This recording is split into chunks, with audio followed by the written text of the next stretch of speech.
speaking on quite a grim topic. So all of you guys have had a little bit of laughter, so now it's time to get a little serious. I'm sorry about this, but I've been writing about this topic recently and realized just how important it is. So for the next 15 minutes, we're going to be talking a little bit serious stuff, but I think at the end it'll all be good. So I'm going to be talking about India's sexual violence problem. On December 12th, 2012, a young woman was gang raped brutally on a bus. And this date has been seared across most of young India's minds. They all remembered this date as being a date of change and being a date when a sort of a movement started. On that date, I too went out on the streets to protest. I actually took this photograph when I went out to sort of protest against this brutal gang rape. What I noticed was a sort of unprecedented change in how young people felt. For the past few years, since 2010, I'd been working on my book, India in Love, and I'd been studying India's changing sexual mores, marriage mores, and how India was on the brink of a sexual revolution. And suddenly after this incident, to me it all seemed to coalesce together. And I began to think that something was happening out there. And I tried to equate India's sexual revolution with what was happening in terms of sexual violence in the country. And then I reached a conclusion that as sexuality was coming out of the closet, as sex was becoming more apparent everywhere, on Bollywood screens, on television screens, on billboards, and even in our own dialogue, that sexual violence and harassment too was coming out of the closet. And so then I began wondering and exploring how and why sexual violence was happening in India, not just around the streets when I saw the protests, but it was happening in almost everyone I knew in their individual lives in some way or the other. I then started equating India's sexual violence with sort of the dark side of this entire revolution, and I began studying it and spent the next 2 to 3 years really trying to understand why India was going through the worst crisis that it had in terms of rape and sexual violence in the past few centuries. The numbers were astounding of what I found. Every 22 minutes, a woman is raped in India. So by the time my talk is over, someone will be raped around the country. And this is actually the official figure. The unofficial figure, they say, is 50 to 200 times more than what is actually reported. According to official statistics from India's National Crime Bureau, the number of reported rape cases in India has increased 1,250% from 1971 to 2012. So the extent of rape in India was actually not getting better at all, but in fact getting worse. The reasons for India's rape crisis were obvious. At least it seemed very obvious. Everyone that I spoke to said two sort of basic reasons. They said, listen, there's increased reporting. Young women are feeling more comfortable and to talk about rape, to talk about sexual violence, which was in fact part of India's sexual revolution, because as I said earlier, as sex was coming out of the closet, people were comfortable talking about it. People were comfortable reporting about it. Women who would never have even whose parents would actually have told her, please don't go and report any sort of violence, it's going to ruin your chances of marriage, were now being told by the same parents that go and report what's happened to you. And we've seen that increasingly across the board. The other reason sociologists told me was sexual repression. They said, listen, we live in a country that's been repressed for centuries. And as this sort of sexual repression, it comes out, it's like it reaches a boiling point almost, then men rape. But the obvious reasons to me seemed okay, but I really thought that there must be more behind this. This can't be as simple as this. For rape in India to increase by 1,250% seemed to be far too much. So I began a deeper exploration which took me across this country to villages, to brothels, speaking to pimps, speaking to prostitutes, speaking to criminals. I spent days in Tihar jail, and what I'm going to share with you today is some of my findings of the subtle reasons of why rape actually happened. So one of the big reasons I found was rural to urban migration. The numbers again were astounding. India is in the largest migration in the history of the world, from rural to urban. This is a condition which is unprecedented in the history of this world. Over the next 40 years, 31 villagers will continue to show up every 1 minute into the city. So again, by the time this talk is over, an entire village, a small village, would have migrated from a small town into Delhi. So imagine that's 700 people in all. So at half the population, more than half of India's current population. This rapid transformation has led to a very violent cultural conflict. I'm going to share with you a quote by a journalist, Ira Trivedi, which sort of sums all of it up perfectly. Mega malls are erupting next to maize fields. A young woman buys a mojito at a bar. A young man who has never seen a woman other than his sister or his mother is shaking up the cocktail for her. Young men and women are uprooted from their homes and in the process, unknowingly at times, lose their social anchoring. And as if this large-scale migration wasn't enough, there was a couple of other reasons that actually were part and parcel of this migration. One of them was the breakdown of age-old caste systems and traditional social mores. So what happens is that when caste systems, and when we still go into India's villages, these caste systems and gender roles are very well set. Most men and women don't even interact for a certain age. They go to single-sex schools. They only meet with women who are their mothers or their sisters, and there's very little interaction happening between genders and castes. But as this migration is happening, as modernization and westernization is taking place, many of the old traditional roles that existed earlier just do not exist anymore. And this is leading to a lot of confusion amongst a lot of people, especially young people, both men and women. So what does this change mean? Where do I stand in this change? What do I make of these feelings of sexual desire that I get, of these feelings of love and romance? So all of these are big questions that India's young all over the country are asking themselves. The caste equation is changing as well. So the rural to urban problem may explain many of the questions many of the problems that we're seeing in a place like Delhi. But when I went into rural India, what I saw was a little bit different. So some of you must have heard about the very heinous rape of 2 young girls who were found then hung on a mango tree. This happened in a village in Uttar Pradesh. This was in the media a few months ago.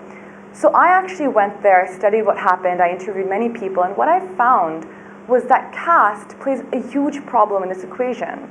So as lower caste men and women both were getting promoted, so the government has launched so many schemes to promote lower caste, to get them jobs and education. We have schemes at colleges and universities. This had led to a lot of anger amongst the higher castes. And throughout centuries, I mean, this is a very common way that men have actually projected their power. We see this in war. In war, when men, sort of brutally destroy villages, they rape women. So rape is a consequence of war, and in some way, there were brutal caste wars happening in villages. And higher caste men would rape lower caste women to emasculate lower caste men. In Haryana, Jat men rape Dalit women. Why? To show Dalit men their place. And this is a common phenomena happening all across this country in rural villages. Now, again, I'm going to give you guys a case of the Nirbhaya gang rape. Every one of those 6 men who raped, they were migrants. They were migrants. They came from violent atmospheres. They were all slum dwellers in Delhi, and they were all unhooked and unanchored. The few of them who were married, their wives were in their villages, and they didn't really have a place in society as such. So when I went into the sociology and sort of went and explored with other therapists why these men raped, many of these reasons have actually come up. Another one of the big reasons, the big invisible reasons of why there is so much sexual violence in India is a skewed sex ratio. India's sex ratio, which means the number of females per 1,000 males, is one of the lowest in the world. there are 940 Indian women for every 1,000 Indian men. And this is in the places where the sex ratio is actually good. There are places in India where the sex ratio is as low as 700 women per 1,000 men. This may not seem like a very big number, the 941, but when you translate that into our population and you multiply, it's about 37 million more men than women. That is the entire population of Canada, right there. And in the 17 to 35-year-old group, which commits the most crime, if you look at actually the sort of criminal records, it's 95% of crimes are performed between men of 75 to 35. This is the age group which is going to be left single without brides because there's such a skewed sex ratio. Sorry. And what is the problem of too many men and too few women?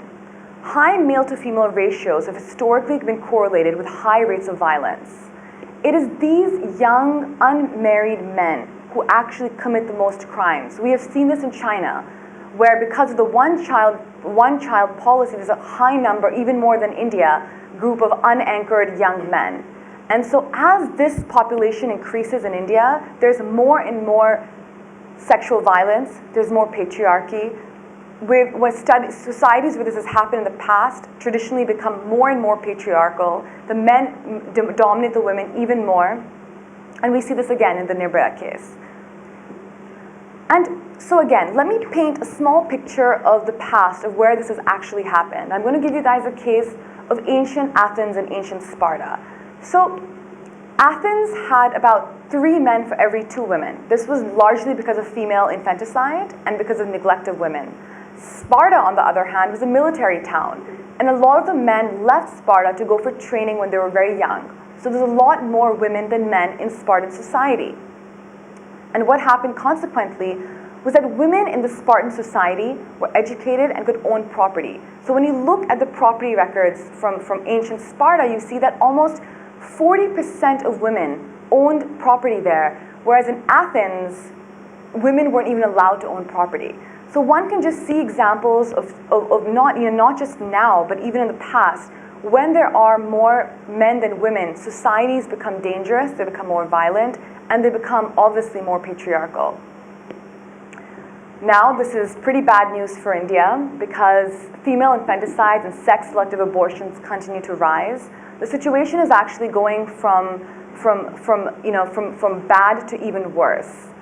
In the 2011 census, so the government collects census data every 10 years. So this is the largest survey done of many different aspects, including population count, marriage, divorce, and all of that stuff.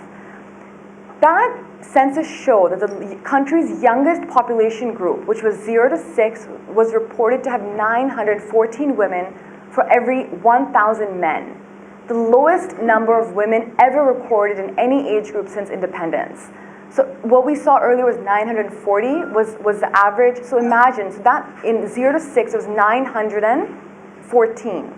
So you can just see where the age group is and what was happening to all the women that should have been born. They were all actually being killed.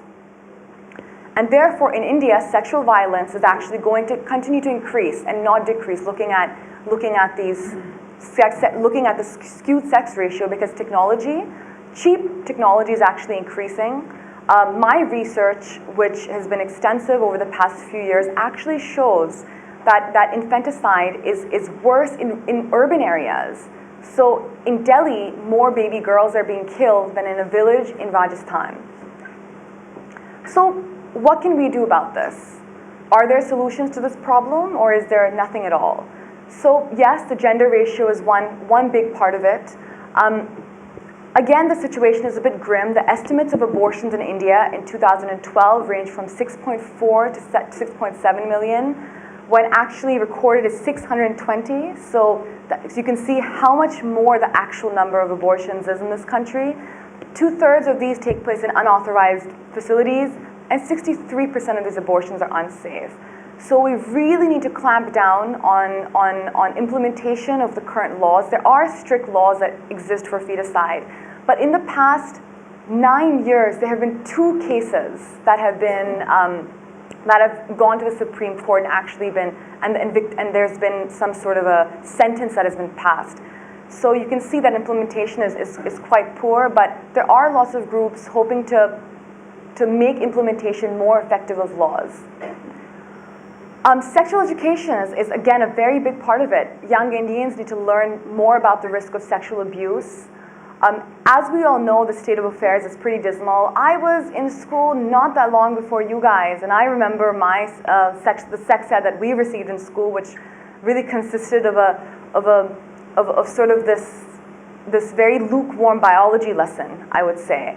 And in many states in India, sex education has actually been outlawed. When I spoke to principals of schools, they actually told me that the parents tell us that we don't want to have sex education. There was one principal who I spoke to, and he said there was a young girl who was pregnant, and she committed suicide.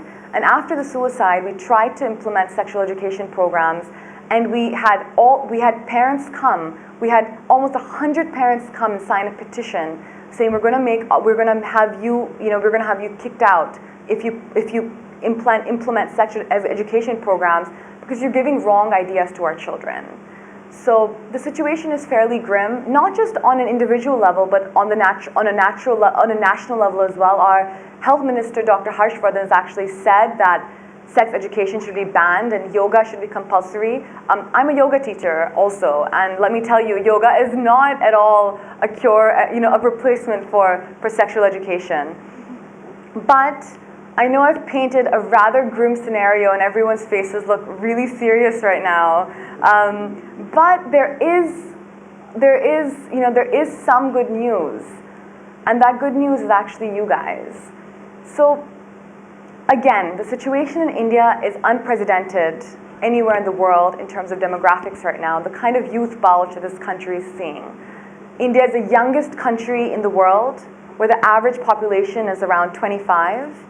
And we have, India really is a country of young, and the future of this country too is young people like yourself. And what I have found again is the future of India is bright. All of you guys have really, really, really cosmopolitan and modern views, and it is this demographic that will change the country. It is this demographic that will go ahead and change a lot of these radical views that have led to this awful situation. I do really believe, I interact with so many college students on a regular basis, and I do think that a new, modern, cosmopolitan, forward-thinking India is possible, and that possibility lies more than anywhere else in your hands.